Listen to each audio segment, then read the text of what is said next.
तो आज की हमारी कहानी है इकलौता बहू बेटा। कितनी खुश थी आज सुमिधा जी। आज बेटे का प्रमोशन हुआ है तो बीमार होने के बावजूद भी अपने हाथों से रसोई में जा करके उनकी पसंद का खाना और खास हलवा बनाने में लगी हुई थी। आखिर उनके बेटे सुजाय को उनके हाथों का बना हुआ हलवा बहुत पसंद आता था। बचपन में जब भी वो बहुत खुश होता था तो माँ से हलवा जरूर बनवा कर खाता था। हलवा बनवा कर बर्तन में निकाल कर अभी रखा ही था कि बाहर कार के हॉर्न की आवाज़ आई। सुमिधा जी ने फटाफट जाकर दरवाज़ा खोला तो सामने सुजाय की पत्नी भाभ्या, उनकी मम्मी मधु जी और छोटी बहन सुनीति थी। सुमिधा जी को सबको एक साथ देख करके बड़ी हैरानी हुई, पर वो बोली कुछ भी नहीं। इतने में सुजाय की कार पार्क करके आ गया और आते ही सुमिधा जी के गले लग गया। सुमिधा जी ने सुजाय को बहुत बहुत बधाइयाँ दी और उसके बाद सभी को अंदर लिवा लाई। सभी को हॉल में बैठा करके सुमिधा जी फटाफट रसोई में गई और सबसे पहले घर में काम करने वाले कमला को भी सभी को पानी सर्व करने के लिए कहा। सबको पानी सर्व करने के बाद वो अपने हाथों का बना हुआ गर्मा गर्म हलवा एक कटोरे में डालकर सुजाय के लिए ले आई और एक चम्मच में हलवा लेकर सुजाय के मुंह की तरफ बढ़ाते हुए बोली, बेटा आज बहुत खुशी की बात है। जो तेरा सपना था आज वो पूरा हुआ। बहुत मेहनत की थी तूने इसके लिए, इसलिए आज मैंने तेरे पसंद का खाना बनाया है और देख खास तेरे लिए ये हलवा बनाया है। ले मुंह मीठा कर। इससे पहले कि सुजाय कुछ कहता या वो हलवा मुंह में लेता, भाभ्या बीच में ही बोल पड़ी, अरे रे मम्मी जी ये क्या कर रही हो आप? सुजाय ने नहीं खाएगा और खाना बनाने से पहले कम से कम पूछ तो लेती। हम लोग तो बाहर पार्टी करके आए हैं, सुजाय भी खाना खा पी कर ही आया है। भाभ्या की बात को सुन करके सुमिधा जी के हाथ वहीं रुक गए। उन्होंने प्रश्नवाचक भरी नजरों से सुजाय की तरफ देखा तो सुजाय ने कहा, हाँ मम्मी, आज प्रमोशन मिलने की खुशी में भाभ्या और सुनीति पार्टी मांग रहे थे तो सोचा आज बाहर ही खाना खा लेते हैं। सुन करके सुमिधा जी कटोरी लेकर वापस रसोई की तरफ जाने लगी तो सुजाय ने रोक दिया। अरे पर मम्मी, हलवा लेकर कहाँ जा रही हो? मेरे पेट में इतनी जगह तो है कि मैं आपके हाथ का बना हुआ हलवा खा सकता हूँ। जब तक आपके हाथ का बना हुआ मीठा मुंह में नहीं जाएगा तब तक लगेगा कि नहीं कि कुछ करके दिखाया है। और सुमिधा जी के हाथों से कटोरी लेकर के 2-3 चम्मच हलवे के फटाफट अपने मुंह में रख लिया। ये देख करके जहाँ सुमिधा जी की आत्मा तृप्त हो गई वहीं भाभ्या चिढ़ गई। उस समय तो भाभ्या कुछ नहीं बोली, लेकिन रात को कमरे में भाभ्या इस बात पर सुजाय से बहस करने को तैयार हो गई। अब तो आते समय सुनीति ने आपसे कहा कि चलिए जीजा जी गोलगप्पे खाते हुए चलते हैं, तो आपने क्या कहा था कि मेरे पेट में बिल्कुल जगह नहीं है, लेकिन यहाँ अपनी माँ के हाथों का बना हुआ हलवा खाने के लिए पेट में जगह बन गई। यही कद्र है मेरे परिवार की। भाभ्या की बात सुन करके सुजाय को भी गुस्सा आ गया तो उसने कहा, मैं तुम्हारे परिवार के साथ ही पार्टी करने गया था, जबकि मेरी माँ घर पर ही थी। तब तुम्हें इसका ख्याल नहीं आया था। माँ ने बीमार होते हुए भी मेरे लिए हलवा बनाया, ये नहीं दिखाई दे रहा। फिर 2-3 चम्मच हलवे के खा के लिए तो इसमें क्या गलत कर दिया? माँ तो खुश हो गई ना। अच्छा तुम्हारी माँ की फिक्र है, लेकिन मेरी बहन की इमोशंस की कोई फिक्र नहीं। अरे इतना तो तुम्हारी माँ को सोचना चाहिए था कि इकलौते बेटे बहू हैं तो उन्हीं की ही खुशी में खुश हो ले, लेकिन नहीं, बीच बीच में अपनी टांग जरूर अड़ाती हैं। दोनों अपने कमरे में बहस कर रहे थे और ये बातें बाहर सुविधा जी को सुनाई दे रही थी। सुनकर के बड़ा दुख हो रहा था। जहाँ तक वो सके वो भी कोशिश करती थी कभी भी अपने बेटे बहू के जिंदगी में इंटरफेयर नहीं करती थी, लेकिन उसके बावजूद भी कुछ लोग समझना ही नहीं चाहते तो उसका क्या करे।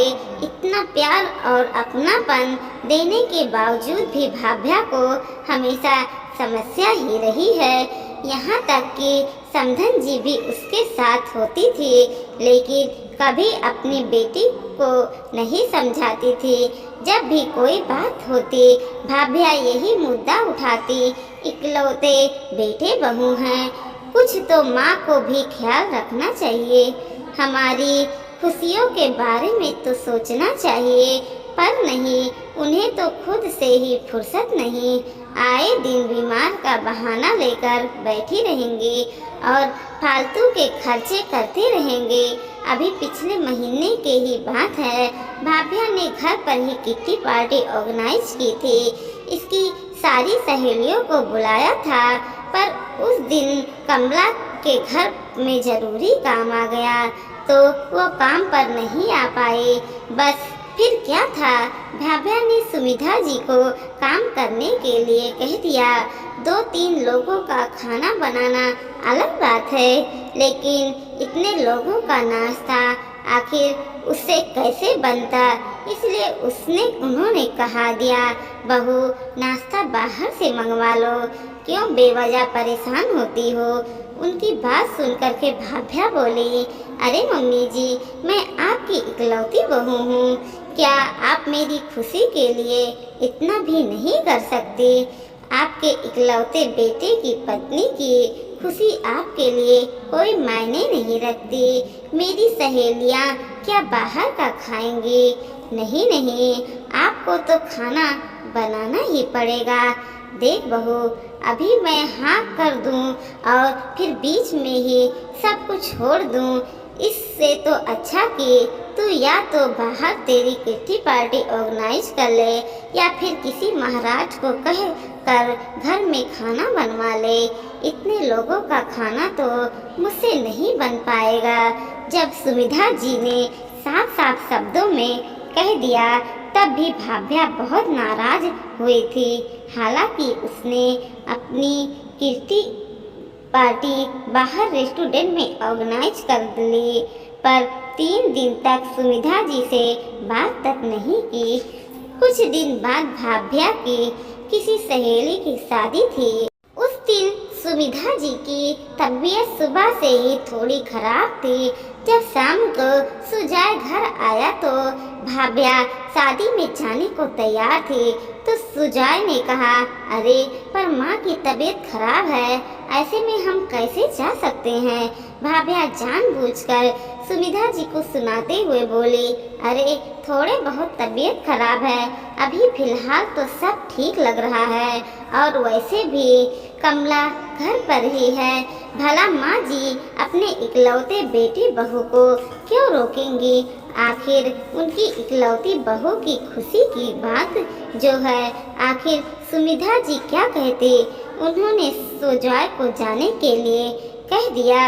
भाभ्या और सुजय शादी में रवाना हो गए।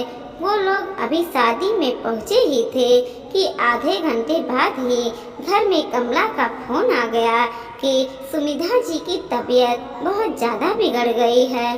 फोन रख करके सुजय फटाफट भाभ्या के पास गया और बोला, हमें अभी इसी समय घर निकलना होगा, माँ की तबीयत बहुत ज़्यादा बिगड़ गई है।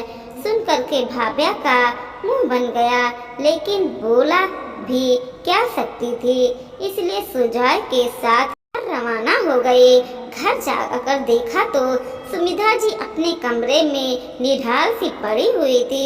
सुजॉय उन्हें लेकर फटाफट हॉस्पिटल गया तो पता चला कि उनकी बीपी लो हो गई थी।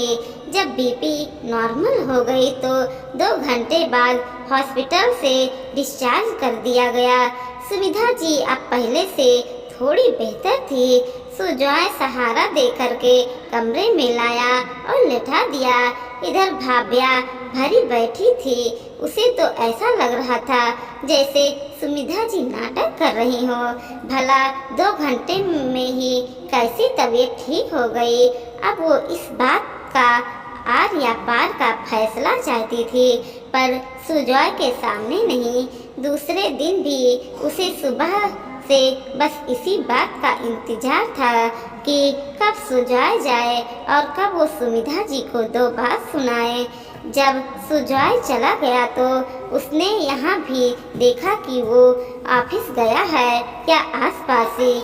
सीधे सुमिधा जी के कमरे में जाकर चिल्लाना शुरू कर दिया। आपको शर्म नहीं आती? आपसे अपने इकलौते बेटे बहू की खुशी भी नहीं देखी जाती। शादी में पहुँचे नहीं कि आपने कॉल करवा दिया। और ऐसी कौन सी तबीयत खराब हो गई थी कि जो 2 घंटे में ही ठीक हो गई। इससे अच्छा तो 2 घंटे इंतजार ही कर लेती। 2 घंटे बाद घर आ ही जाते ना हम लोग, फिर आराम से निढल होकर पड़ जाती। जब देखो बस अपने बेटे को फोन करके परेशान कर रखती है। इकलौता बेटा है तो क्या सिर पर चढ़कर नाचेगा। आप उनकी बात सुन करके सुमिधा जी हैरान रह गई। फिर थोड़ा संभल कर बोली, बहू भला मैं तुम्हारी खुशियों से क्यों परेशान होंगी। मेरी सच में तबीयत खराब थी, पर फिर भी भाभ्या का गुस्सा ठंडा नहीं हुआ। वो और जोर जोर से चिल्लाते हुए बोली, अरे सच में तबीयत खराब थी तो थोड़ा सा सब्र कर लेती। इतने देर में मर थोड़ू न जाती। जब देखो मेरे पति को फोन लगा देती हो। बस कर बहू, बहुत बोल लिया तूने। अगर तेरा पति मेरा इकलौता बेटा है तो ये मत भूल कि मैं भी तेरे पति की इकलौती माँ हूँ।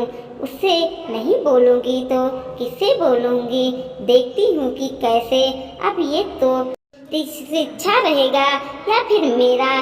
ठीक है, दरवाजा खुला है, तुम जा सकती हो। अचानक सुजॉय की आवाज़ सुन करके भाभ्या ने पलट कर देखा तो सुजॉय पीछे ही खड़ा था, साथ ही उसकी माँ और बहन भी। लेकिन अब तो बात निकल चुकी थी, इसलिए भाभ्या ने रोते हुए अपने मम्मी से कहा, देखा मम्मी, आपने अपनी माँ के लिए सुजॉय मेरे साथ कैसा बिहेवियर करता है। बस बहुत हुआ, आज तो फैसला होकर रहेगा। या तो यह औरत है इस घर में रहेगी या मैं। मुझे सास नाम का झंझट मेरी जिंदगी में नहीं चाहिए। लेकिन इससे पहले भाभ्या की माँ कुछ कह पाती। सुजॉय ही बोला, अच्छा फिर ठीक है, मुझे भी सास नाम का झंझट नहीं चाहिए, पर शर्त ये है कि तुम भी अपनी माँ से नहीं मिलोगी और मैं भी अपनी माँ से नहीं मिलूँगा। शर्त मंजूर है तो बोलो। अब तो मैं भी तैयार हूँ। और दूसरा ऑप्शन भी है मेरे पास कि माँ तो इस घर में रहेंगी। हाँ, तुम्हें मेरे साथ रहने की इच्छा है तो हम दोनों किराए के कमरे में रहने चलेंगे। अब मेरी सैलरी में से आधी सैलरी तो मम्मी के पास ही आएगी, क्योंकि बेटा होने के नाते मुझे भी खर्चा देना पड़ेगा। आप आधी सैलरी में ही किराया, सेविंग का खर्चा तुम कर सको तो देख लो। शर्त मंजूर है तो बोलो। अब ना तो भाभ्या से कुछ बोलते बने, ना ही उसकी मम्मी ने कुछ कहा। आखिर जिसे ऐसो आराम की जिंदगी जीने की आदत हो गई हो, वो भला ऐसी जिंदगी सोच कर ही सिहर जाता है। बस थोड़ी देर में ही भाभ्या के आंसू गायब हो चुके थे और वो चुपचाप चाय नाश्ते की तैयारी करने चली गई। वो दिन था और आज का दिन है। तक भाभ्या ने सुमिधा जी को परेशान नहीं किया।